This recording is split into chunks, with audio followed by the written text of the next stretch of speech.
মুহূর্তে যে ছবি আপনাদের দেখানোর চেষ্টা করবো এবং এই প্রেস কনফারেন্সে কে আসবেন জানেন? হুমায়ুন কবির। এই মুহূর্তে ছবিটা দেখায়, সাজো রব গোটা প্রেস কনফারেন্স করার জন্য গোটা নিউজ রুমে আমাদের রিপোর্টাররা এসে পৌঁছে গিয়েছেন। আমি দেখতে পাচ্ছি এলিনা রয়েছে, অনুপম রয়েছে, সুখেন্দু রয়েছে, প্রিয়াঙ্কা রয়েছে এই মুহূর্তে, এবং নিউজ রুমের যারা ডেস্কের সাংবাদিকরা রয়েছেন তারা উপস্থিত রয়েছেন। আজ হুমায়ুন কবিরকে অনেক তেতো প্রশ্ন করা হবে, চাঁচা ছোলা প্রশ্ন করা হবে, এবং এই জায়গায় দাঁড়িয়ে হুমায়ুন কবিরকে উত্তর দেন গোটা বাংলার মানুষ দেখার জন্য নজর রাখবেন শুধুমাত্র রিপাবলিক বাংলায়। হুমায়ুন কবির এই মাসে তার রাজনৈতিক জীবন, তার সামাজিক জীবন, তার সিদ্ধান্ত, তার প্রেক্ষাপট সব বিষয় নিয়ে আমরা আলোচনা করব।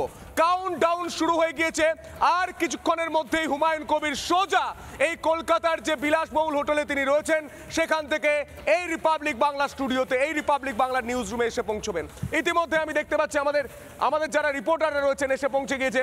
আমি অনুপমকে সরাসরি অনুপমের সঙ্গে কথা বলার চেষ্টা করবো। আমাদের যারা ডেপুটি এক্সিকিউটিভ এডিটর তারা পর্যন্ত তৈরি হয়ে গিয়েছেন। আমি কিছুক্ষণ আগে ময়ূরকে দেখছিলাম, শুভ্রাংশুদাকে দেখতে পাচ্ছি, স্বর্ণালী তৈরি হয়ে গিয়েছে।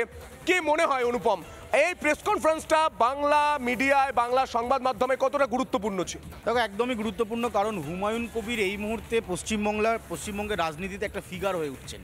শেষ 10 থেকে 15 দিন যদি দেখো, 6 তারিখের পর থেকে হুমায়ুন কবিরের অ্যাকসেপ্টেন্সি যেভাবে বাড়ছে, মানুষ যেভাবে হুমায়ুন কবিরের কাছে ছুটছেন, যেভাবে লাখো লাখো মানুষ তার কাছে যাচ্ছেন, সেটা কি শুধুমাত্র একটা ধর্মের প্রতি আস্থা বিশ্বাস রেখে, নাকি রাজনৈতিকভাবে হুমায়ুন কবির যথেষ্ট শক্তিশালী হয়ে গেছে, তার পায়ের তলার মাটি শক্ত হয়ে গেছে, সামনের 26শে নির্বাচনে হুমায়ুন কবির বড় ফ্যাক্টর হয়ে যাবে, এমন কোনো নির্ণায়ক শক্তি হুমায়ুন কবির হয়ে যাবে যে রাজ্যের শাসক দল বা বিরোধী দলকে হুমায়ুন কবিরের সাহায্য নিতে হয়। ফলে হুমায়ুন কবির এই মুহূর্তে কি ভাবছেন, তার কি পলিটিক্যাল স্ট্যান্ড রয়েছে, এই সবটা আমরা জানবো। আজকে হুমায়ুন কবির আমাদের স্পেশাল গেস্ট থাকবেন, তাকে চাচা ছোলা প্রশ্ন করব, কড়া প্রশ্ন করবে এবং তার কাছ থেকে জানতে চাই। আমি সোশ্যাল মিডিয়ায় দেখছিলাম অনুপম, সোশ্যাল মিডিয়ায় প্রত্যেকেই প্রশ্ন করছিল যে হুমায়ুন কবিরের মুখের সামনে যে বুমগুলো যাচ্ছে বা যারা ইন্টারভিউ করছে তারা হুমায়ুন কবিরকে চোখে চোখ রেখে প্রশ্ন করছে না, হুমায়ুন কবিরকে মিনমিন করেই প্রশ্ন করছে। আমার আজকে আমরা রিপাবলিক বাংলার যারা সাংবাদিকরা রয়েছি, আজকে আমরা চোখে চোখ রেখে প্রশ্ন করবো এবং সেটা দেখার জন্য ইতিমধ্যেই কাউন্টডাউন শুরু হয়ে গেছে। আমি সোশ্যাল মিডিয়ায় ট্রেন্ডিং দেখছিলাম, আমি এক্স হ্যান্ডেলে ট্রেন্ডিং দেখছিলাম যে হুমায়ুন কবির আজ কলকাতায় এসেছেন। রিপাবলিক বাংলা কি প্রশ্ন করে, রিপাবলিক বাংলাকে এই প্রশ্ন করা প্রয়োজন, তা কিন্তু কমেন্ট সেকশনে আমরা দেখতে পাচ্ছি। সুখেন্দু রয়েছে, এলিনা রয়েছে, প্রিয়াঙ্কা রয়েছে। আমি সুখেন্দুর সঙ্গে একটু কথা বলার চেষ্টা করবো। ইন্দ্রাশিস মুর্শিদাবাদের মাটিতে দাঁড়িয়ে বছরের পর বছর সাংবাদিকতা করেছেন, ইন্দ্রাশিসও রয়েছে। আমি ইন্দ্রাশিসের সঙ্গে কথা বলবো, তার আগে সুখেন্দুর সঙ্গে কথা বলবো। সুখেন্দু, এটা অত্যন্ত গুরুত্বপূর্ণ ছিল। আমরা বিভিন্ন জায়গায় শুনেছি যে হুমায়ুন কবিরকে তো আপনারা প্রশ্ন করছেন না। আমরা আসলে একটা বিরাট বড় অপেক্ষা করছিলাম যে হুমায়ুন কবিরের স্ট্যান্ড। এই মুহূর্তে আমাদের নিউজ রুমে হুমায়ুন কবির, আমি বড় করে ছবিটা দেখানোর চেষ্টা করব। হুমায়ুন কবির তিনি এসে পৌঁছেছেন। হুমায়ুন কবিরকে আজ চাঁচা ছোলা প্রশ্ন করা হবে, চোখে চোখ রেখে প্রশ্ন করা হবে। হুমায়ুন কবির তিনি কিভাবে প্রশ্নের উত্তর দেন, ঠিক ওদিকে হুমায়ুন দা, ওইদিকে হুমায়ুন কবির আজকে কি প্রশ্ন দেন? নার্ভাস লাগছে? কোনো নার্ভাস নেই, যে কোনো কোশ্চেন করতে পারেন, যথাযথ উত্তর দেবেন তিনি।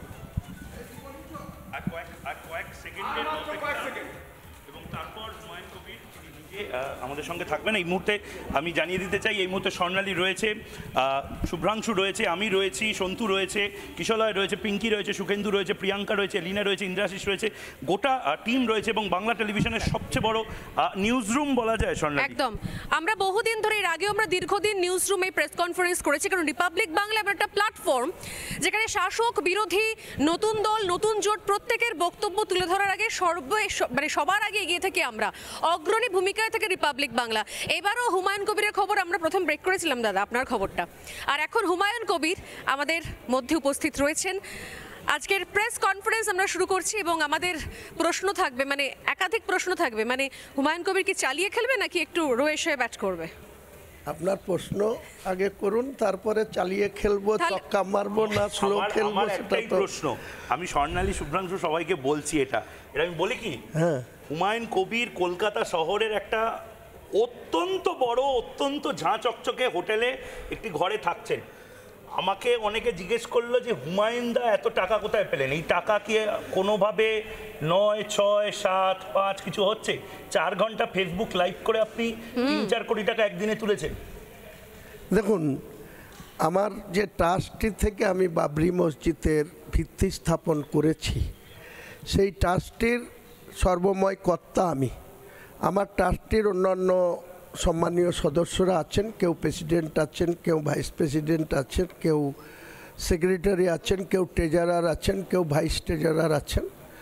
তারা আমার সঙ্গে, তাদের কাছে আমার স্বচ্ছতা রাখার জন্য এবং যারা মুক্ত হস্তে দান করছেন এই বাবরি মসজিদের সম্পূর্ণ করার জন্য, অন অ্যাকাউন্ট যারা দিচ্ছেন তার অ্যাকাউন্টের ব্যালেন্স স্টেটমেন্ট দেখিয়ে দেব। আর যেটা ক্যাশ ইন হ্যান্ড দিচ্ছেন, সেই ক্যাশ যতগুলা সংগ্রহ হয়েছে, 2 দিন ধরে আমার নিজস্ব বাড়িতে 3 তলায় এলাকার মানে ওটা মৌলানা সমাজ, এআই ভিডিও নয়, না না, ওটা 4 ডাইরেক্ট ঘন্টা লাইভ হয়েছে। লাইভ করেছে, আমার ফেসবুক থেকে লাইভ করা হয়েছে। স্বচ্ছতা বজায় রাখার জন্য আমার মনে হয় বাংলার রাজনীতির যত দল রয়েছে, 34 বছরের লেফট ফ্রন্ট সরকার বলুন, 14 বছরের টিএমসির গভর্নমেন্ট বলুন, তার আগে কংগ্রেসের গভর্নমেন্ট বলুন, কোনো রাজনৈতিক দল এইভাবে কারোর সাথে যেটা চাঁদা পেয়েছে বা টাকা তুলেছে, সেই টাকার উৎস কি সেটা সাধারণ মানুষের কাছে এইভাবে ওপেন কেউ হুমায়ুন বাবু, এই পশ্চিমবঙ্গে দাঁড়িয়ে কোনো রাজনৈতিক দল এভাবে কোথাও কখনো মসজিদও তৈরি করতে যায়নি। আপনি নতুন দল তৈরি করার আগে মসজিদ মন্দির তো তৈরি করছে বাংলার মুখ্যমন্ত্রী। রাজনৈতিক দল আপামর জনগণের টাকায় ট্যাক্সে যে সরকার চলে, সরকারের কর্মচারীদের দিয়ে দিতে পারে না, সেখানে তো 250-300 কোটি টাকা খরচ করে মন্দির তো করছে। উনি তো ফুরফুরা শরীফ সহ আরো অনেক জায়গায় উন্নয়ন করেছেন, উনি তো আপনাদের উন্নয়ন করেছেন, সংখ্যালঘুদের জন্য প্রচুর কিছু করে দিয়েছেন। আগামী নির্বাচন আসতে দিন, হুমায়ুন কবির একাই 135টা মমতা বন্দ্যোপাধ্যায়ের প্রতি না অভিষেক ব্যানার্জির প্রতি? আমি তো আপনাকে যখন ফোন করতাম দেখতাম অভিষেক ব্যানার্জি আর আপনার একটা ছবি আছে, এই হাসছেন, ওটা ক্লোজ ফ্রেন্ড নাও, হাসছে হুমায়ুন কবির, ওটা ওদিনকে সরিয়ে মানে দিয়েছে। তলায় তলায় কি কিছু সেটিং? কোনো সেটিং নেই। 4 অভিষেক তারিখে ব্যানার্জির সাথে কি তলায় তলায় কোনো সেটিং আছে? 4 তারিখে যখন টাকা দেবেন, 4 তারিখে যখন জানতে চায় বাংলা জমির জন্য টাকা পয়সা দেবেন। 4 তারিখে যখন তৃণমূল কংগ্রেস আমাকে সাসপেন্ড করেছেন, জনাব ফিয়াদ হাকিম কলকাতার মেয়র এবং আরবান ডিপার্টমেন্টের মন্ত্রী, 1 মিনিটের মধ্যে আমি আমার ডিপি থেকে অভিষেক বন্দ্যোপাধ্যায়, মমতা বন্দ্যোপাধ্যায়ের ছবি সরিয়ে দিয়েছি। হুমায়ুন বাবু, ফিরহাদ হাকিম আপনাকে সাসপেন্ড করেছেন কেন? আপনি মসজিদ বানাচ্ছেন বলে? কারণটা কি? আমার মনে হয় যদি মমতা বন্দ্যোপাধ্যায়ের টিএমসি পার্টি সত্যিই মামাটি মানুষের পার্টি হতো বা নেত্রী হতো, তাহলে সবার আগে ফিয়াদ হাকিমকে 1 বছর আগেই যখন তিনি একটা ধর্মীয় অনুষ্ঠানে গিয়ে ইসলামের দাওয়াত বলেছিলেন যে যারা মুসলিম হিসাবে পৃথিবীতে জন্মিয়েছে তারা সৌভাগ্যবান, আর অমুসলিম হিসাবে যারা পৃথিবীতে আছে তারা দুর্ভাগা, এবং দাউতে ইসলাম গ্রহণ করার জন্য আহ্বান করেছিলেন। তখন মুখ্যমন্ত্রীর এই জাজমেন্ট বা দলের সিদ্ধান্ত বা ডিসিপ্লিনারি কমিটি কি করছিল? কল্যাণ ব্যানার্জি বড় বড় কথা বলছে, আরও অনেক ডিসিপ্লিন কমিটির সদস্যরা অনেক বড় বড় কথা বলছে। তো শুধু কি হুমায়ুন কবিরের জন্য ওনাদের নীতি নির্ধারণ বা ডিসিপ্লিন কমিটি? আর যেসব চোর বাটপোর তোলাবাজি করে খাচ্ছে তাদের বিরুদ্ধে কোনো ব্যবস্থা নিয়েছে তৃণমূল কংগ্রেস?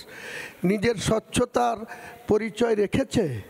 তার পরিবারের সদস্যদের কি ছিল, কটা ব্যবসা আছে, আজকে তারা কতটা প্রপার্টির মালিক হয়েছে? হ্যাঁ, আপনারা এগুলোকে আগামী দিনে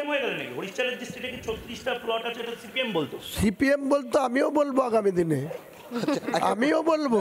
একটা জিনিস বুঝতে আমার কেউ মুখ বন্ধ করতে পারবে না। মুখ্যমন্ত্রী একসময় যখন দলে ছিলাম, মালদার অ্যাডমিনিস্ট্রেশন মিটিং থেকে আমাকে বলেছিল তোমার মুখে লিকোপ্লাস্টার লাগিয়ে দেবো। আমি বললাম আপনি লাগাবেন, আমি আবার খুলে দিয়ে বলবো। বিধানসভা তিনি বলছিলেন যাই হুমায়ুন তুমি চুপ করে থাকো, তুমি বেশি পাকা না। আমি একটা কথা জাস্ট বলি, আপনি বলছেন যে ফিরহাদ হাকিমের বিরুদ্ধে ব্যবস্থা নেওয়া উচিত ছিল।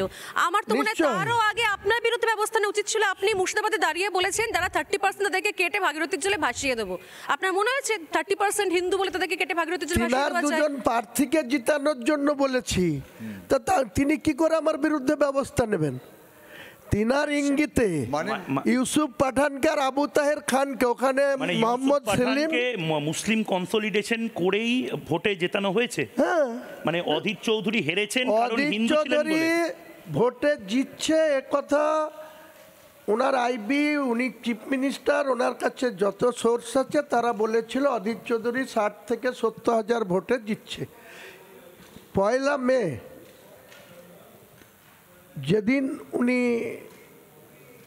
মুর্শিদাবাদের কোনো একটা জায়গায় বড়ুয়া ব্লকে উনি মিটিং করতে গেছিলেন, ডায়াসে হেলিকপ্টার থেকে নেমে ডায়াসে ওনার যে প্রিয় সংগঠক অপূর্ব সরকার তিনাকে না বলে হুমায়ুন কবিরকে সাইডে ডেকে সেদিন বলেছিলেন যে আমি ইউসুফের বাবা মাকে কথা দিয়ে নিয়ে এসেছি, যদি আজকের দিনে আমার কাছে যা রিপোর্ট, 13 তারিখে ভোট ছিল বহরমপুর, রানাঘাট, দুর্গাপুর এসবের, আর 7 তারিখে ছিল জঙ্গিপুর, মুর্শিদাবাদ, মালদার 2টো সিটে, 4টে সিটের। তাহলে 7 তারিখে ভোট, 1 তারিখে উনি আমাকে বলছেন যে মোহাম্মদ সেলিম 30 থেকে 40 হাজার ভোটে জিতে যাচ্ছে, তাহের হেরে যাচ্ছে, আর ইউসুফ পাঠানো 70 থেকে 80 হাজার ভোটে হেরে যাচ্ছে, অধীর জিতছে। তো ওনার প্রিয় সংগঠকদের না বলে কেন আমাকে বলেছিলেন যে হুমায়ুন তুমি কিছু একটা করো, তুমি হ্যাঁ বলেছে, যদি সৎ সাহস থাকে আমার সঙ্গে 1 to 1 কোন চ্যানেলে বসবে বলুন, আমি তার প্রশ্নের উত্তর। মমতা বন্দ্যোপাধ্যায়কে তো মমতা বন্দ্যোপাধ্যায়ের লোকেরা তো শুনছেন, হুমায়ুন কবির বলছেন রিপাবলিক বাংলাতেই 1 to 1 মমতা বন্দ্যোপাধ্যায় ভার্সেস হুমায়ুন কবির হোক একটা। না আমি বলছি, আমি একটা শেষ করিনি, তাহলে অঙ্কটা মিলে গেল। মমতা বন্দ্যোপাধ্যায়ের ইনস্ট্রাকশনে ববি হাকিম ইসলামের দাওয়াত দেন, মমতা বন্দ্যোপাধ্যায়ের ইনস্ট্রাকশনে হুমায়ুন কবির বলেন যে 30%কে কেটে ভাগীরথীর জলে ভাসিয়ে দেবো। কেটে বলিনি, অবজেকশন, আপনার সেই রেকর্ড আছে। আমি এটা বলেছিলাম 30শে এপ্রিল মাননীয় উত্তরপ্রদেশের মুখ্যমন্ত্রী যোগী আদিত্যনাথজি ঠিক আমার বাড়ি থেকে 2.5 কিলোমিটার দূরে এই যে সিদ্দিকুল্লাহ চৌধুরীর দপ্তর, ওই দপ্তরের মাঠে, ওই দপ্তরের এনওসি নিতে হয়, তারপরে কাউকে হেলিকপ্টার নামা, কাউকে মাইক বাঁধা, কাউকে প্যান্ডেল বাঁধা, ডায়াস বাঁধা, সব অনুমতি। যেখানে 17 এপ্রিল শক্তিপুরে রামনবমীর দিনে রাইট হলো, এসপি, অ্যাডিশনাল এসপি, দুনিয়ার পুলিশ ফোর্স কার নির্দেশে চলে? মমতা ব্যানার্জি। সেখানে রামনবমীর সশস্ত্র মিছিল থেকে শক্তিপুর দেড়পাড়া মুসলিমদের উপরে আক্রমণ হলো পুলিশের উপস্থিতিতে। মুসলিমরা যখন এলাকায় 10,000 লোক পুলিশকে ঘিরে ফেললো, এসপি সূর্যকুমার যাদব এর গাড়ি আক্রান্ত হলো, সিকিউরিটির গাড়ি আক্রান্ত হলো, ওসি শক্তিপুর রাজু মুখার্জি আজকে আর নেই, ইন্সপেক্টর হয়ে অন্য কোথাও চলে এসছে, সে যখন আক্রান্ত হলো, মাথা ফাটলো, সেদিন এই হুমায়ুন কবির ওখানে ল অ্যান্ড অর্ডারের সব রকম সাহায্য, এমনকি পুলিশের 17টা গাড়িকে আমার সেফটি জায়গায় প্রোটেক্ট করেছি, আমি সাপোর্ট দিয়েছি। তাকে আমাকে বলবে যে ওই রাইট লাগাচ্ছে, এ কথা শুনতে হুমায়ুন কবির রাজি আপনি শুনতে রাজি নন, তার জন্য আপনি আচ্ছা মানলাম না হয় কেটে বলেন, আপনি বলছেন ভাসিয়ে দেব। আমি জাস্ট শেষ করিনি। আমাকে যখন উল্টো করে টাঙিয়ে সিধা করার কথা বলছে, আপনাকে 70% ওখানকার মুসলিমদের তো বলেননি, আপনি তো বলছেন আমাকে বলা মানে তো 70% এর মধ্যে 0.01% তো আমি, তাহলে আমাকে উল্টো করে টাঙাবে আর আমি তাকে কি মিঠাই পাঠাবো? না আমি জাস্ট শেষ করিনি হুমায়ুন বাবু প্লিজ। তাহলে মমতা বন্দ্যোপাধ্যায় ইনস্ট্রাকশনে দাঁড়ালো যে ববি হাকিম ইসলামের দাওয়াত দেন, মমতা বন্দ্যোপাধ্যায় ইনস্ট্রাকশনে দাঁড়ালো হুমায়ুন কবির বলেন যে 30%কে ভাগীরথীর জলে ভাসাবো। তাহলে ধরে নিচ্ছি কি অঙ্ক কি বলছি, মমতা বন্দ্যোপাধ্যায় ইনস্ট্রাকশনে হুমায়ুন কবির এখন নির্বাচনের আগে দল থেকে বেরিয়ে এসে বাবরি মসজিদ বানাচ্ছেন। ইনস্ট্রাকশনে নয়, এটা আমি 12/12/2024 আপনাদের চ্যানেলও ছিল, এবিপি থেকে শুরু করে TV9 থেকে শুরু করে অনেকগুলো চ্যানেলের সামনে যেদিন 12/12-তে আমি বলেছিলাম, সেদিন ঘটনাক্রমে রাজ্যের মাননীয় মুখ্যমন্ত্রী আমার নেত্রী ছিলেন, আজও তিনি মুখ্যমন্ত্রী, আমি শ্রদ্ধা করি ওনাকে। তিনি ওই জগন্নাথ মন্দিরের যেখানে তৈরি করেছে জগন্নাথ ধাম, ওখানে ঘটনাক্রমে ট্রায়ালে গিয়েছিলেন, ভিজিট করতে গিয়েছিলেন। সাংবাদিকরা আমাকে বলেন যে আপনি এখানে কেন, আপনার নেতৃত্ব জগন্নাথ ধামে গিয়েছে, আপনি জাননি? আলাম আমি কি করতে জগন্নাথ ধামে যাব? আমার তো জগন্নাথ ধামে যাওয়ার কোনো প্রয়োজন নাই। আমি আগামী দিনে 6 ডিসেম্বর 2024 আমি একটা বাবরি মসজিদের ভিত্তি স্থাপন করব, এই কথাটা বলেছে। উনি কি বললেন তখন? তারপরে তো কোনো রিয়াক্ট করেনি, আন্ডার কিছুই বলেনি এস্টিমেট তখন। করেছে, ইগনোর করে গেছে যে 11 মাস ধরে হুমায়ুন কবির এটা চিল্লাচ্ছে, বেশ। হুমায়ুন কবিরের কথার কোনো কথা। আজকে বলছে এটা ন্যাশনাল ইস্যু হয়ে যাচ্ছে, এটা হিন্দুরা বিজেপিকে ভোট দিয়ে দেবে, তুমি মুসলমান ভোট পাবে, আর বিজেপিকে ভোট দিয়ে দেবে, আমি ক্ষমতাচ্যুত তার দায় কি হুমায়ুন কবিরের? মানে সেই ইগনোর থেকে আপনার গোসা হয়েছে, আপনার অভিমান হয়েছে, আপনি মমতার সঙ্গে অভিমান করেছেন, গোসা করেছেন, রাগ করেছেন, এখন আপনি বলছেন পলিটিক্যাল পার্টি করবেন। আপনার কাছে কে এখন, অধীর না শুভেন্দু?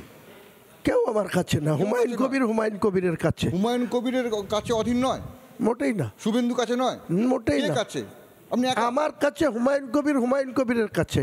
আগামী দিনে হুমায়ুন কবির বাংলার 7,66,00,000 ভোটার, তার মধ্যে এসআইআরে কতজন বাদ যাবে, ডবল নেম এবং ডেথ কেস, নতুন করে 7ই ফেব্রুয়ারি 2026 যখন ভোটার লিস্টের পাবলিশড হবে, সেই সংখ্যা কি হবে সেটা দেখা যাবে।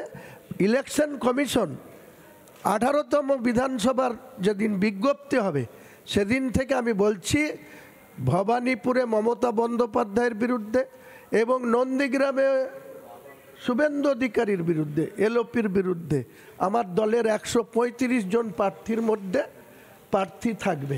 না, আমি বলছি যদি কারা ভোট দেবে? মানে মুসলিমরা ভোট দেবে তো, হিন্দুরা তো দেবে না যে নিশ্চয়ই বিবেক, আপনাকে। যে হিন্দু করবে তার বিরুদ্ধে আমি মুসলিম করবে, এটা স্বাভাবিক এজেন্ডা।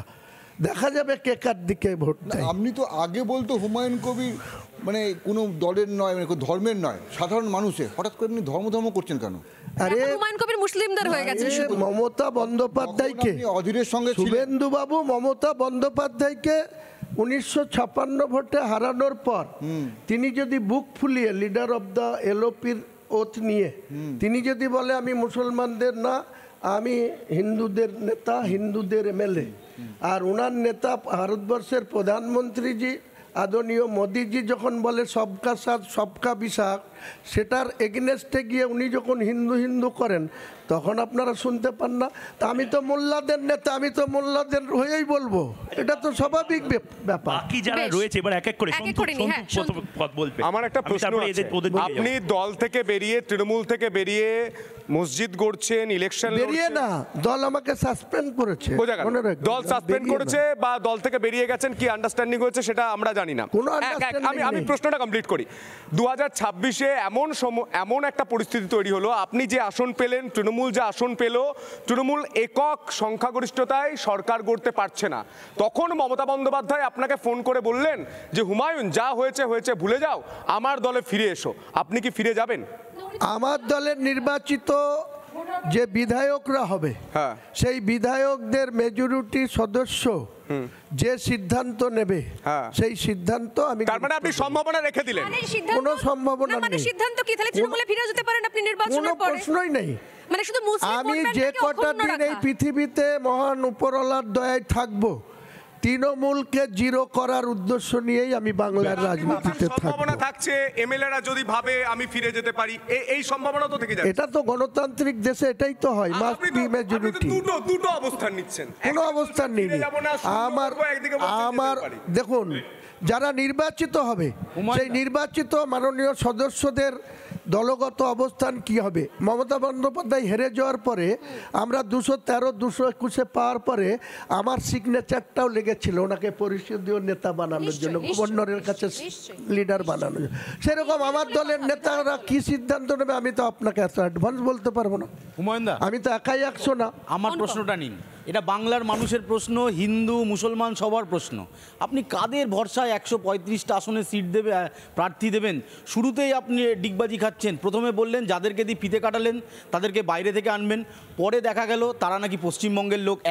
দ্বিতীয়ত আপনি বললেন যে আমার নিরাপত্তা রক্ষী হায়দ্রাবাদ থেকে আনবো, তারপর যাদেরকে আনলেন তারা দেখা গেল বাউন্সার, আবার ফিরিয়েও দিলেন। তো শুরুতেই যদি যাদের উপর ভরসা রাখছেন তারা আপনাকে ডোবায়, তাহলে কাদের ওপর ভরসা রেখে 135টা আসনে? মুসলিমদের সমাজে একটা কথা আছে, রাখে আল্লাহ মারে কে, আর মারে আল্লাহ রুখে কে। তো আমি বলছি, বাংলার 4 কোটি মুসলমান, 2,82,533 জন ভোটারের উপর আমার আস্থা আছে, ভরসা আছে। আগামী দিনে আমি দেখাবো বাংলার রাজনীতিতে এবং ভারতবর্ষের রাজনীতিতে অনেক বড় বড় নেতা প্রায়ত প্রণববাবু থেকে শুরু করে প্রিয়রঞ্জন দাসমুন্সি থেকে শুরু করে কখনো কখনো কংগ্রেস থেকে বেরিয়ে গিয়ে তারা মানুষের কাছে গ্রহণযোগ্যতা পায়নি। একইভাবে মমতা বন্দ্যোপাধ্যায় কংগ্রেসের প্রতি অভিযোগ করে 1998 সালে তৃণমূল কংগ্রেস গঠন করার পর আবার 2.5 বছর পরে ডিগবাজি খেয়ে সেই কংগ্রেসের সঙ্গে জোট করেছে। রাজনীতিটা কখন কি হবে কেউ বলতে পারে না। আমি একটা জিনিস বাংলার মুসলমান সমাজের কাছে রাখবো, আগামী ভোটের ময়দানে 135টা প্রার্থীকে জিতানোর উদ্দেশ্যে একটাই বলবো, যদি বিজেপিকে মেজরিটি পেতে দাও তাহলে বাবরি মসজিদ হতে দেবে না, যদি টিএমসিকে মেজরিটি পেতে দাও বাবরি মসজিদ হবে না। কাজেই আমাকে 90 থেকে 100টা আসন দাও, আমি তোমাদের বাবরি মসজিদ করে দেখাবো। তখন দেখবেন 294-এর রিমোট কন্ট্রোল কার হাতে থাকে। পরিষ্কার কথা, মানে পরিষ্কার কথা, বাংলায় বাবরি মসজিদ প্রতিষ্ঠা করার জন্য আজকের দিনে হাজার হাজার লাখ লাখ মুসলমান হুমায়ুন কবিরকে প্রতিনিয়ত বলছে আপনি এগিয়ে চলুন, আমরা আপনার সঙ্গে আছি। সেটা উত্তর 24 পরগনা, দক্ষিণ 24 পরগনা, হাওড়া, হুগলি, নদিয়া, বীরভূম, পূর্ব বর্ধমান, পশ্চিম বর্ধমান, কুচবিহার, মালদা তো আছেই, মুর্শিদাবাদ তো আমার খাস তালুক। মানে আপনি মমতা বন্দ্যোপাধ্যায়ের ভোট ব্যাংকটা নিয়ে নিজের কাছে পুরোটা নিয়ে আপনি চাইছেন যে আপনি কিং মেকার হবেন। নিশ্চয়ই, আপনি রিমোট কন্ট্রোল আপনি হবেন। ওনার যদি শখ হয়েছিল বাংলার রাজনীতিতে, কখনো হরিয়ার পাড়ায় গুলি চলেছে সেখানে ছুটে যেত, কখনো জলঙ্গিতে বাস পড়ে গেলে উনি চলে যেত। আজকে যখন 2011 সালের 20 মে ওথ নিয়েছিল, মুখ্যমন্ত্রীর শপথ নিয়েছিল, তখন কি বলেছিল যে আমি প্রতি স্যাটারডে কালীঘাটের বাড়িতে আমজনতার সাথে দেখা করব। আজকে তার বিধায়ক দলের ক্যাবিনেটের সদস্যরা 2 মিনিট সময় পায় না তার সাথে কথা বলার ক্ষমতা রাখে না। আমি বিধায়ক কতদিন বিনয় করেছি, আমার কিছু কথা আছে আপনি শুনুন। আমাকে চিফ সেক্রেটারির সামনে বলছে বলো, আমাকে ডিজিপির সামনে বলছে হুমায়ুনবাবু একটা প্রশ্ন, আমি বলবো না, আপনি পার্সোনাল সময় দিন। হুমায়ুনবাবু আপনার কাছে আমার একটা প্রশ্ন, আপনি গত 2 থেকে 3 দিন আগে আপনি বলেছেন যে ভবানীপুর এবং নন্দীগ্রামে আপনি প্রার্থী দেবেন, কিন্তু কিছুক্ষণ আগে আপনি এখানে বললেন যে প্রচুর ভোটারদের আস্থা আপনার উপর রয়েছে। কিন্তু প্রশ্ন হচ্ছে, গতকাল আমরা ভবানীপুরের কিছু মানুষের সঙ্গে, স্থানীয় যারা রয়েছেন তাদের সঙ্গে আমরা কথা বলেছি, তারা বলছেন হুমায়ুন কবিরের ওপর আমরা আস্থা রাখতে পারছি না, আমরা কোনোভাবেই হুমায়ুন কবিরকে বিশ্বাস করতে পারছি না, উনি যা খুশি বলছেন, যা খুশি করছেন। ভবানীপুরের মানুষই তো আপনার উপর আস্থা রাখতে পারছে না হুমায়ুনবাবু, আপনি বলছেন সেখানে প্রার্থী দেবেন, কি বলবেন আপনি? তাদের মধ্যে যদি কালীঘাটের ওসিকে ধরেন তাহলে তো তিনি বলবেন, কালীঘাটের ওসির বাইরে গিয়ে পাবলিককে আমার সঙ্গে নিয়ে যাবেন, যখন আমি নির্বাচনে প্রচারে যাব তখন আপনি এই প্রশ্নটা রাখবেন, পাবলিক কি বলে তার প্রমাণ। হুমায়ুন, আমার একটাই প্রশ্ন, সাধারণ মানুষ বলছে যে অনেকেই এটাকে কটূক্তি করেই বলছে যে আপনি গিরগিটির মতো রং পাল্টান, কখনো কংগ্রেস, কখনো বিজেপি, কখনো তৃণমূল, এখন আপনি তৃণমূল থেকে বেরিয়ে গিয়ে নতুন দল খুলছেন, মানুষ আপনাকে কেন ভোট দেবে, কোন ভরসায় ভোট দেবে? মমতা ব্যানার্জি 1984 সালে ইন্দিরা গান্ধীর মৃত্যুর পর প্রত্যক্ষ আইনজীবী সোমনাথ চট্টোপাধ্যায়ের বিরুদ্ধে এমপিতে ভোটে দাঁড়িয়েছিলেন, মানুষ তাকে ভোট দিয়ে এমপি করেছিল। দীর্ঘদিন কংগ্রেসের খেয়ে পড়ে এমপি হয়ে পিভি নরসিংহ রাওয়ের যখন বাবরি মসজিদ ধ্বংস হলো তখন উনি পিভি নরসিংহ রায়ের ক্রীড়া দপ্তরের প্রতিমন্ত্রী ছিলেন। তো তারপরে তিনি 97 সেই কংগ্রেস ছেড়ে উনি তৃণমূল করলেন 1 জানুয়ারি 98। তারপরে অটল বিহারী বাজপেয়ীকে কেন কালীঘাটে নিয়ে এসেছিলেন, ওনার নিজে পায়ে হাত দিয়ে প্রণাম করেছিলেন। তারপরে ওনার মা গায়ত্রী ব্যানার্জিকে অটল বিহারী বাজপেয়ীজির মতো লোক প্রণাম করেছিলেন। তারপরে আবার 2001-এ কংগ্রেসের হাত ধরেছিলেন। 2011-তে যখন সরকার বদল হলো, বামফ্রন্ট পরাজিত হলো, বুদ্ধবাবুর সরকার পরাজিত হলো, তখনও তিনি কংগ্রেসকে সঙ্গে নিয়ে করেছিলেন। ওনারা কবার দল চেঞ্জ করেছে? ওই যে পল্টুরাম বলে নীতিশ কুমারজি কতবার দল চেঞ্জ করেছে, কতবার সিনেমা, তার আজকে ভোটে জয়লাভ করেছে, আবার 9 বারে মুখ্যমন্ত্রী শপথ নিচ্ছে। সব ঢেকে যাবে, সব উড়ে যাবে, আমি আপনাকে বলছি। কিসে উড়ে যাবে? রেজাল্টে। আরে রেজাল্টের জন্য তো আমিও তো ছোটবেলায় আমার মাকে বলতাম আমি মাধ্যমিকে ফার্স্ট হব, কিন্তু আমার মা প্রতিবারই দেখতো আমি এমন কিছু করতে পারতাম না। থার্ড, আমি ফার্স্ট ডিভিশন পেয়েছি, কিন্তু আপনার মতন এ হতে পারিনি। আপনার লোক কোথায় দাদা? বেলডাঙ্গার বাইরে লোক আছে? আজকে চ্যালেঞ্জ করে বলতে পারবেন ক্যামেরার সামনে কত লোক হুমায়ুন কবিরের সাথে আছে? আপনার এই যে আমার জেলার ছেলে আছে, আরও আপনার কিছু সাংবাদিককে আমি ইনভাইট করছি। 22 তারিখ সোমবার আমি এই পৃথিবীর আলো দেখেছিলাম সোমবার ভোরবেলায় আমার মায়ের গর্ভে। পিঙ্কি প্রিয়াঙ্কা সোমবার ভোরবেলায় আমি জন্মেছিলাম। এই 22 তারিখটা সোমবারটা বেছেছি। 6 তারিখে বাবরি মসজিদে শিলান্যাস করব। আর 22 তারিখ হাতে কদিন সময় রেখে 22 তারিখ সোমবার আমি যেদিন মায়ের গর্ভ থেকে এই আলো দেখেছি পৃথিবীর মাটিতে এসেছি, সেটা সোমবার ভোরবেলা ছিল। তাই সোমবার বেলা 12টার সময় বহরমপুর টেক্সটাইল মোড়ে ব্যারাক স্কোয়ারের মোড়ে আপনাদের ইনভাইট করছি। লাখো লোকের কম যদি লোক থাকে তাহলে আপনি সেদিন আপনার এই প্রশ্নে এই লাখো লোকটাও তো সেই বহরমপুরেই হচ্ছে, সেই মুর্শিদাবাদে হচ্ছে, তার বাইরে মুর্শিদাবাদে একটা তার বাইরে তারপরে কলকাতায় অন্যান্য জেলার কি অবস্থা? কলকাতায় 5 লক্ষ লোকের সমাবেশ করে মিটিং করব। ও সিদ্দিকুল্লাহ চৌধুরীর মতো দ্বিচারিতা করার লোক হুমায়ুন কবির না। ভুলবেন কেন? আমিও ভুলিনি। হরগোবিন্দ দাস যদি বাড়ি শক্তিপুরে হতো, যেমন আমি ওসি রাজু মুখার্জিকে শেল্টার দিতে পারি, সূর্যকুমার যাদব এসপিকে শেল্টার দিতে পারি, আমি বলছি হুমায়ুন কবির প্রেজেন্ট থাকলে হরগোবিন্দ দাসের মৃত্যু হতো না, তার ছেলে চন্দন দাসের। না মানে এটাই এটা ওনাদের আমার দুর্ভাগ্য। সংখ্যালঘু নেতার শেল্টারে শুধুমাত্র হিন্দুরা ভালো থাকবে, শেল্টারে নিতে হবে। নিশ্চিত করুন। আমাকে যদি উনি উল্টো করে টাঙানোর কথা না বলতেন তাহলে আমি কখনোই বলতাম না 1 মে যে হিন্দু সমাজের লোককে এমন তারা জুড়বো যে ভাগীরথীতে আপনি ভাইফোঁটা নিতেন, আপনি এখনো নিব। এখনো আপনাকে লোকে বলে সোমবারে জন্ম, ভোলানাথ টাইপের লোক, শিবশম্ভুর কথা বলে আপনাকে। আপনি অন্য লোকের মতো নন। আপনি বলছেন মসজিদ মসজিদ মসজিদ মসজিদ, ধর্ম ধর্ম ধর্ম করছেন। আচ্ছা আপনি বলুন তো আমাকে, এই যে মসজিদ দিয়ে কালো আমার 2টো থ্রেড কল এসছে, আমাকে মসজিদ শুরু করার আগেই পৃথিবী থেকে সরিয়ে দেওয়া হবে। আমি ডোন্ট কেয়ার, আমি বলছি আমাকে উপরওয়ালা যেদিন মৃত্যু দেবে এই পৃথিবীর কোনো মানুষ আমাকে ধরে রাখতে পারবে না। বাংলাদেশ পাকিস্তানের লোক ভালোবাসা পাঠাচ্ছে গোপনে গোপনে।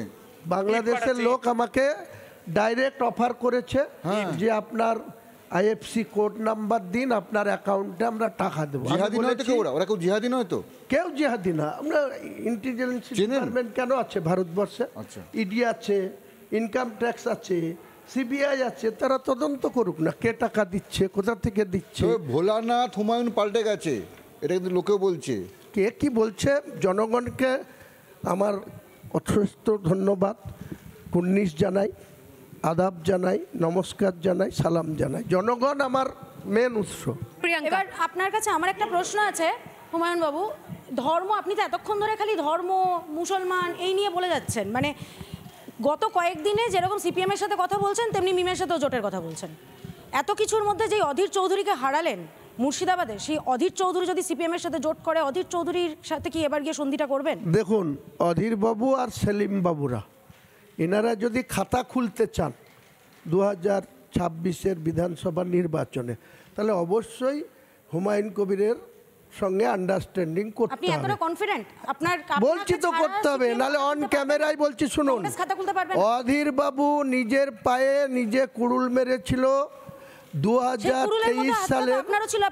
2023 সালে আপনারা আমার শেষ হওয়ার পরে অধীর বাবুকে ফোনে কানেকশন করুন, জিজ্ঞেস করুন যে 2023 সালে আমার ব্যক্তিগত ব্যবসার কাজে 10 দিন ধরে 9 নম্বর জনপথের একটা 7 স্টার হোটেলে আমি ছিলাম। সেই সময় এআইসিসির একজন জেনারেল সেক্রেটারি, তার নাম চেল্লা কুমার, তিনি প্রায় জোর করে রাত্রি 10:30টার সময় অধীরবাবুর বাড়িতে আমাকে নিয়ে গিয়েছিলেন। আমি যেতে চাইনি, কোনো মতেই যেতে চাইনি। আমি অধীরবাবুর বাড়ি যাব না, কারণ অধীরবাবু যার সঙ্গে মানে সংসার করে বা যার সঙ্গে বেড পার্টনার, তিনি আমাকে 2 চোখে দেখতে পারেন না, আমি যাব না। উনি নিয়ে গিয়েছিলেন। তারপরে আমার সঙ্গে কি রিয়াক্ট করেছিলেন অধীরবাবুকে প্রশ্ন করবেন। 2023 সালের ডিসেম্বরে, আমি ডেটটা মেনশন করছি না, চেল্লা কুমারের সামনে আমাকে যে ধরনের কথা বলেছিল চেল্লা কুমারের গাড়িতে করে নিয়ে গিয়েছিলেন, আবার গাড়িতে করে আমাকে 9 নম্বর জনপথের সেই 7 স্টার হোটেলে উনি পৌঁছিয়ে দিয়েছিলেন। ওই সময় চেল্লা কুমারকে বলেছিলাম, আজকে অধীরবাবু নিজের হারার পেরেকটা নিজে পুঁতলেন। হুমায়ুন কবির 2024-এ অধীরবাবুকে হারাবে হারাবে হারাবে। আমি আবার আজকে বলছি, অধীরবাবুদের, সেলিম সাহেবদের যদি বাংলায় জিরো হয়ে আছে, জিরো কাটাতে চান, কেউ 20-তে পৌঁছাতে চান, কেউ 10-এ পৌঁছাতে চান, তাহলে হুমায়ুন কবিরের সঙ্গে রাজনৈতিক আন্ডারস্ট্যান্ডিং করতে হবে, সমঝোতা করতে হবে। হুমায়ুনবাবু, আমি নানান ইকুয়েশন কি হবে, সম্ভাবনা সবটাই শুনলাম। মমতা বন্দ্যোপাধ্যায় যদি একবার বলতেন যে হুমায়ুন তুমি দলে থাকো, দলের হয়ে কাজ করো, তারপরে ওই জেদটা, এই সাহসটা যে আমি নতুন দল করব, ভবানীপুরে প্রার্থী দেব, নন্দীগ্রামের প্রার্থী দেব, সেই সাহসটা থাকতো, নাকি আবার মমতা বন্দ্যোপাধ্যায়ের অনুগত হয়ে তৃণমূলে কাজ করতেন? দেখুন, মমতা বন্দ্যোপাধ্যায়ের সঙ্গে আমার ডিস্ট্যান্স বা দূরত্ব তৈরি হয়েছে আনুষ্ঠানিকভাবে 2023 সালের তিস্তর পঞ্চায়েতের নির্বাচনে। এই নির্বাচনে আমি 69 ভরতপুর টিএমসির বিধায়ক, আজও বিধায়ক। তো সেই সময় তিস্তর পঞ্চায়েতের নির্বাচনে এই ক্যামাকি স্ট্রিক্ট থেকে নিয়োগ করা ব্লক সভাপতি 17 সেপ্টেম্বর 2022 দুজনকে ব্লক সভাপতি করেছিল। একজনের নাম যথাক্রমে নজরুল ইসলাম টার্জেন, ভরতপুর 1। দুজনের নাম হচ্ছে মুস্তাফিজুর রহমান সুমন, ভরতপুর 2। 7টা অঞ্চলে তিনি নেতৃত্ব দিত, আর 8টা অঞ্চলে এরা নেতৃত্ব দিত। এই 8টার সাথে 15-র মধ্যে 3টা অঞ্চল আজকে যে জেলের ঘানি টানছে জীবন কৃষ্ণ সাহার এলাকা পড়ে, আর আমার 12টা অঞ্চল পড়ে। সেখানে যখন পঞ্চায়েতের টিকিট বিক্রি হচ্ছে, মমতা বন্দ্যোপাধ্যায় দলের জেলা সভাপতি, প্রাক্তন বিধায়ক, নির্বাচনে যে মমতা ব্যানার্জির ছবি নিয়ে যে বিজেপির কাছে পরাজয় স্বীকার করেছে সাউনি সিংহ রায় 64 মুর্শিদাবাদে, তাকে যখন দলের সাংগঠনিক দায়িত্ব দিল, সে আর এই নজরুল ইসলাম আর মুস্তাফিজুর আর এই অপূর্ব সরকারকে মালদার অ্যাডমিনিস্ট্রেশন মিটিং থেকে সাংগঠনিক চেয়ারম্যান দিল। কারণ তাহের ছিল, তাহের অসুস্থ, কলকাতায় হসপিটালে ছিল, তাই তার জায়গায় অ্যাডহক চেয়ারম্যান করে দিল। তারা যখন আমার কথার কোনো গুরুত্ব দিল না, পঞ্চায়েতের টিকিট পিছু 2 লাখ, পঞ্চায়েত সমিতির টিকিট পিছু 5 লাখ, জেলা পরিষদের হ্যাঁ রেট, এবং তার প্রতিকার চেয়ে কোনো প্রতিকার পাওয়া যায়নি। এই যে মুখপাত্ররা বড় বড় জ্ঞান দেয়, এই মুখপাত্রদের উদ্দেশ্যে বলছি যে আর কোথায় অভ্যন্তরে বলার জায়গা আছে, আমাকে একটু রুটটা বলে দিতে হতো। সেই রুটটা আমি পাইনি। মুখপাত্ররা জানেন, কিন্তু বিধায়করা জানেন না। আমি জানতেই পারিনি এখন। ওনারা মাঝে মাঝে বলেন দলের অভ্যন্তরে গিয়ে কথা বল, অভিযোগ জানাও, বাংলায় বলবে কেন, এবিপি কে বলবে কেন, TV9 কে বলবে। আরে ভাই, তোদের অভ্যন্তরটা কোন দিকে, এই রুটটা বলে দে। রুটটাই বলতে পারে না। হুমায়ুনবাবু, আপনার এতক্ষণ ধরে বিভিন্ন প্রশ্ন আপনাকে করা হলো, বিভিন্ন প্রশ্নে আপনার একটাই দিকে তীর, ধর্মের দিকে। আপনি দুর্নীতি নিয়ে একবারও বলেন না, আপনি সার্বিক উন্নয়ন নিয়ে একবারও কথা বলেন না। সংখ্যালঘু মানুষদের ক্ষেত্রে শুধুই কি ধর্মটা আপনার কাছে মনে হয় ইম্পর্টেন্ট? আপনার প্রশ্নের উত্তরে বলি, বিগত 1.5 বছর ধরে যখন একজন কাউন্সিলর সুশান্ত ঘোষের উপরে গুলি চালাতে গিয়েছে, তার বিরুদ্ধে, সেটা পুলিশ মন্ত্রীকে মমতা ব্যানার্জি, তার বিরুদ্ধে আমি স্টেটমেন্ট করেছি। যখন অর্জুন সিংয়ের যে এলাকায় থাকে, সেই পাশে যখন একটা ছেলে চায়ের দোকানে বসে খুন হয়, তখন আমি মমতা ব্যানার্জির পুলিশের বিরুদ্ধে কথা বলেছি।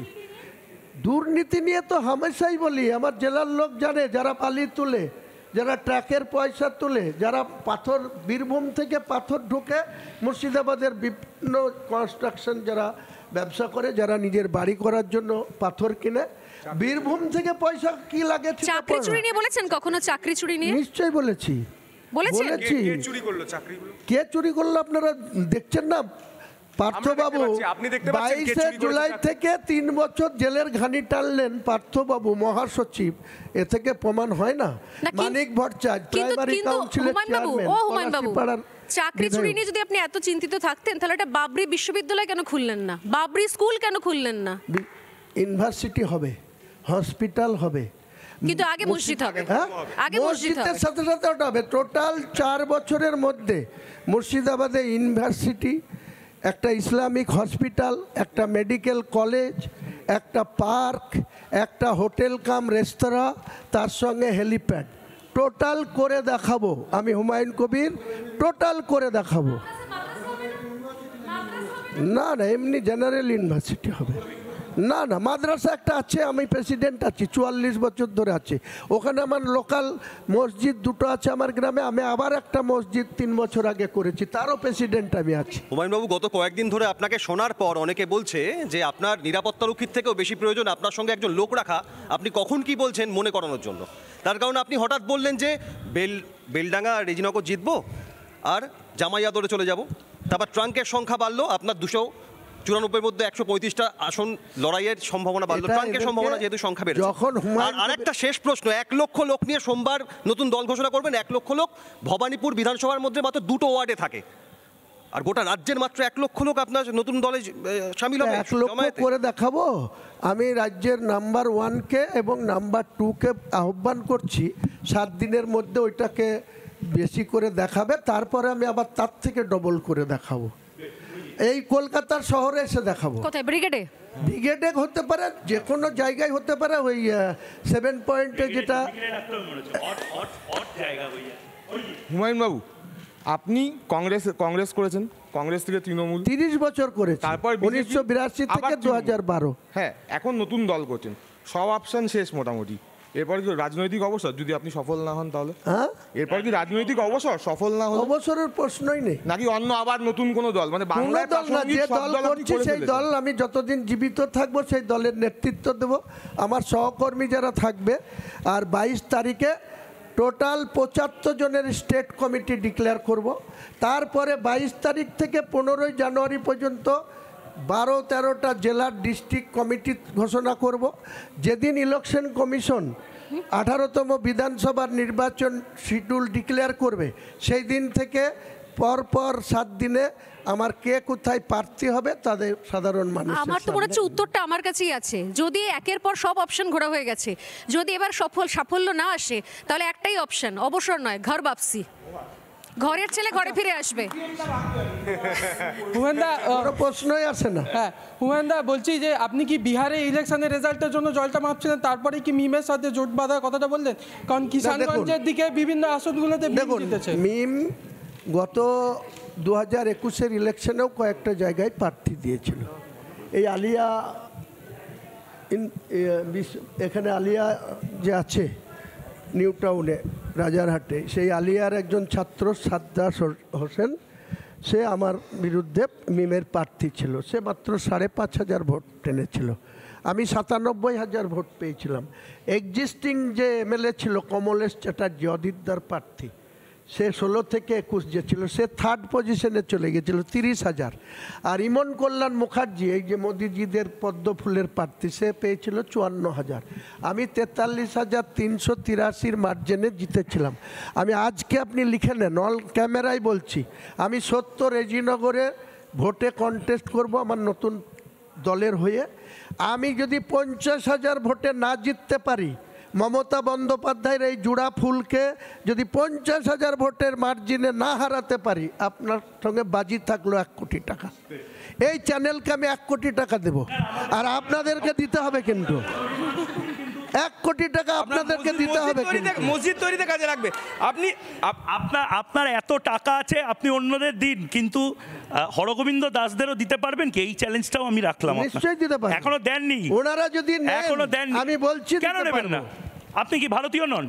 আপনি কি রোহিঙ্গা? ওনারা যদি নেন আমি নিশ্চয়ই দিতে পারবো, কারণ নেবেন কিনা তাদের উপরে নির্ভর করে। আমার আইপিএস বন্ধু ডেবরার এমএলএ ছুটে চলে গিয়েছিল কি করতে, ওই পলাশির ওখানে যে বাই ইলেকশনে যে একটা মেয়ে, 9 বছরের মেয়ে, যাকে বোম ছুঁড়ে মারা হয়েছিল, তার বাড়িতে চলে গিয়েছিল। তারা কিন্তু টাকা নিতে অস্বীকার করেছে।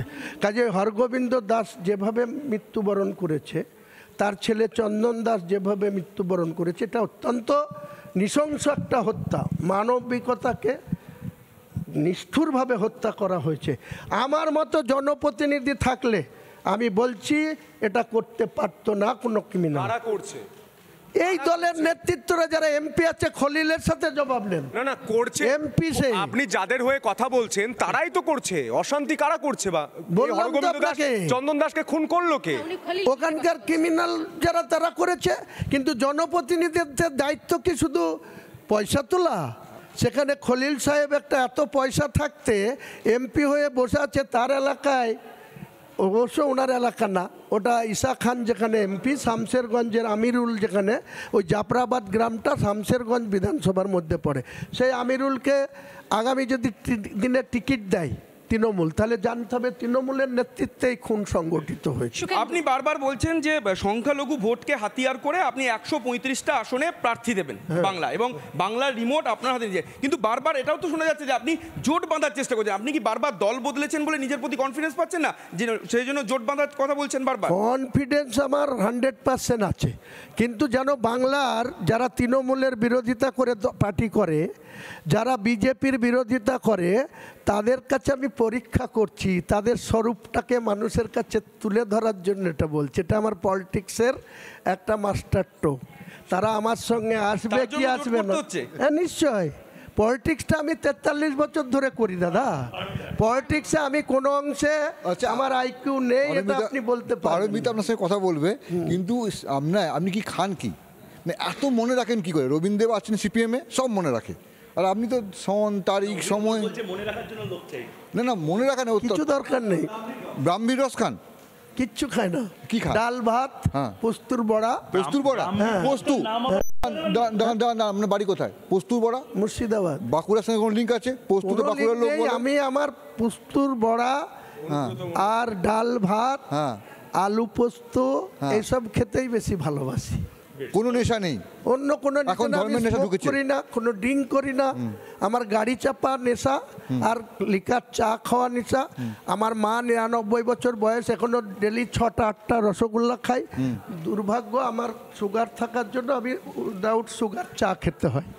এই তো আমার ঠিক আছে ভাগ্য। হুমায়ুন বাবু, আপনি বারবার বলছেন একটা কথা যে আপনি নির্ণায়ক শক্তি হবেন। দেখা গেল আপনার সঙ্গে দ্বিতীয় স্থানে রয়েছে তৃণমূল।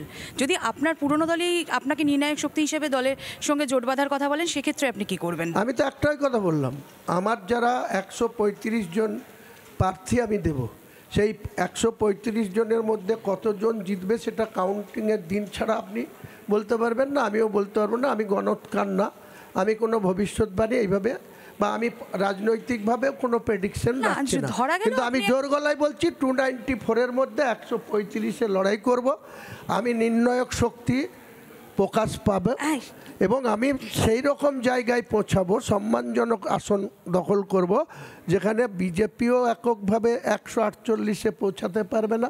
আর টিএমসি তো গত 1 মাস আগেও বলেছে টিএমসির বড় বড় নেতারা যে 250 সিট নিয়ে জিতবে। এতক্ষণে হুমায়ুন কবির এতক্ষণে স্বীকার করলেন যে তৃণমূল যদি সরকার করতে না পারে তাহলে হুমায়ুন কবিরকে যদি অ্যাপ্রোচ করা হয় তাহলে হুমায়ুন কবির দুপা বাড়াবেন, আবার বিজেপি যদি অ্যাপ্রোচ করে সেখানেও যাবেন। এটা তো আপনি খুললাম বলছেন। পলিটিক্যাল ম্যানের তার অধিকার বোঝার জন্য, যারা ভোট দিয়ে তাকে নির্বাচিত করবে, তাদের সঠিক উন্নয়ন করার জন্য যার সাথে কম্প্রোমাইজ করার দরকার হবে করবে। তাহলে আপনি যে এখন তৃণমূলের যে বিরোধিতা করছেন, নিশ্চয় আমার শর্ত বুঝে নেব, ইঞ্চিতে আমার অধিকার বুঝে নিয়ে তাকে সমর্থন দেব।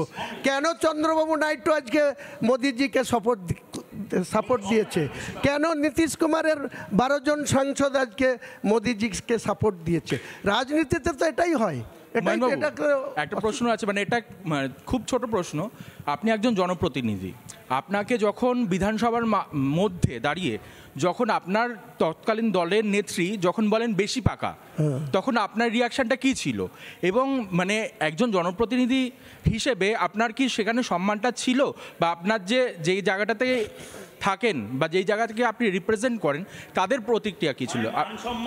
সম্মান ছিল কি? মাননীয় মুখ্যমন্ত্রী তিনার রাজনৈতিক জীবনে শুধু হুমায়ুন কবিরের মতো ব্যক্তিকেই এরকম তাচ্ছিল্য করা বা অর্ডার সিটি করে না, মানে এটা করেন আইপিএস আইএসকেও তিনি অধিকারের বাইরে গিয়ে যে ধরনের কথা বলে, যারা কর্মচারী তারা হয়তো তেনাকে কিছু বলতে পারেন না, কিন্তু তাদের মনের ভিতরে তাদের বাড়িতে গিয়ে তার মিসেসের কাছে তাদেরকে জবাবদিহি করতে হয়।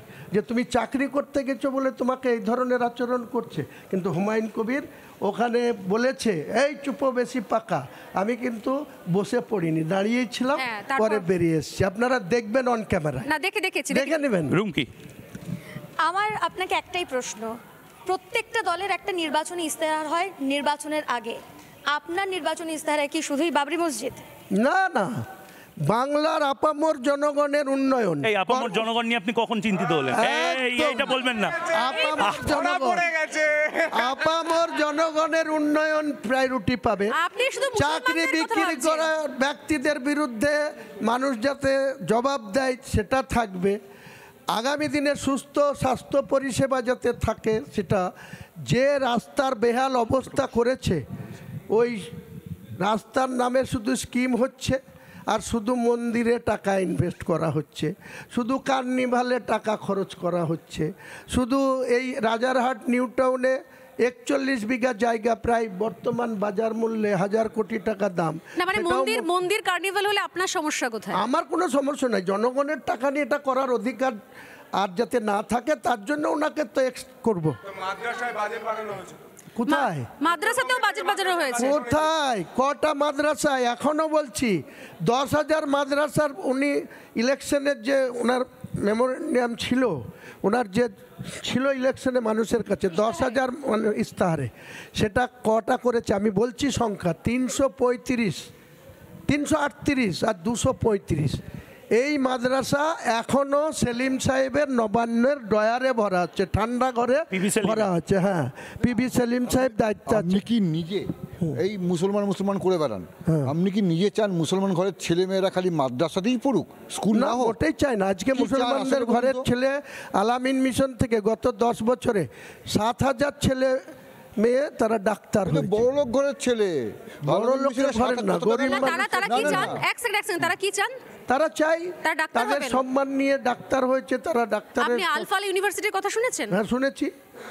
কেউ যদি, আইন কারোর জন্য ঊর্ধ্বে নয়, আইন আইনের মতো চলবে।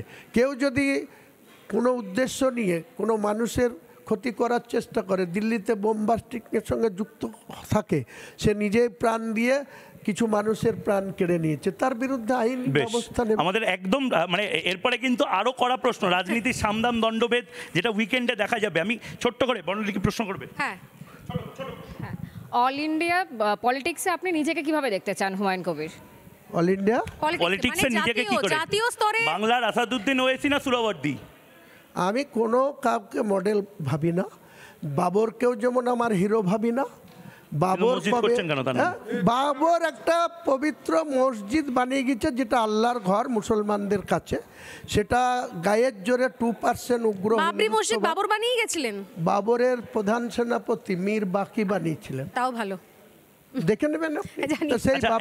এখন এই যে এইটা খুব ভালো দামি মোবাইল, এখানে যদি হঠাৎ করে আপনার লেখা থাকে এবি বলে, অভিষেক ব্যানার্জি বলে, ইগনোর করে যাব। বিশাল প্রশ্ন। আমাদের এই অংশটা ইগনোর করব। হুমায়ুন দা গোটা বাংলার মানুষকে সব বললেন, শুধু একটা কথা অন্ধকারে রাখলেন বাংলার মানুষ। বলুন। না বাবরি মসজিদ নিয়ে আলোচনা করতেন, না মিটিং করতেন, না দল করতেন। 6 তারিখের আগে অভিষেক বন্দ্যোপাধ্যায় সেই যে মিটিং করেছেন, সেই মিটিংয়ে যদি সব সেট হয়ে যেত, এইসবগুলো কি দেখতে পারতো বাংলার মানুষ? এই সত্যি কথাটা বাংলার মানুষ কাছে দেখুন, অভিষেক বন্দ্যোপাধ্যায়কে মেসেজ করলে সেই মেসেজের রিপ্লাই পাওয়া যায় কখনো 48 ঘন্টা পরে, কখনো আবার পাওয়াও যায় না। আবার দেখা করার সাক্ষাৎ করতে চাইলে আমি তো কোন ছাড়, মুর্শিদাবাদ জেলার আগে চেয়ারম্যান ছিল রেজিনগরের বিধায়ক তৃণমূলের রবিউল আলম চৌধুরী, তার ফোন তো ধরেনি না। বর্তমান যে চেয়ারম্যান, যাকে দিয়ে ববি হাকিমকে বাঁ পাশে বসিয়ে, ববি হাকিম বাঁ পাশে, ডান দিকে ওই আকরুজ্জামান রঘুদানগঞ্জের এমএলএ, আমাকে সাসপেন্ড করেছে। সেই নিয়ামত শেখকে একবার জিজ্ঞেস করবেন, 3 বারের হজি, তাকে জিজ্ঞেস করবেন যে আপনার ফোন ধরে। আরো অনেক কিছু জিজ্ঞেস করবো হুমায়ুন দা, কিন্তু মিটিং করেছেন তো 1 ঘন্টায় বিশ্ব করেছি, দেখেছে। 6 তারিখের আগের দিন করেছেন? না না, 7-8 দিন আগে। বেশ, আচ্ছা 7-8 দিন আগে আমি স্বর্ণালী এই জায়গা থেকে একটা ছোট্ট বিরতি নিতে হচ্ছে। বিরতির পর হুমায়ুন কবির যে ভয়ঙ্কর বড় বড় ব্রেকিং নিউজগুলো দিলেন সেটাতে আসবো, এবং আপনারা চোখ রাখুন সপ্তাহান্তের রাজনীতির সাম দাম দণ্ডভেদের মেগা এপিসোডে বড় কিছু যেটা অস্বস্তির কারণ হতে চলেছে তৃণমূল কংগ্রেসের। ছোট্ট বিরতি। নানা ধরনের কন্টেন্ট দেখার জন্য লাইক করুন, শেয়ার করুন আমাদের ফেসবুক পেজ, সাবস্ক্রাইব করুন আমাদের ইউটিউব চ্যানেল। পাশাপাশি অন্যান্য ব্রেকিং নিউজের জন্য অবশ্যই চোখ রাখুন রিপাবলিক বাংলায়।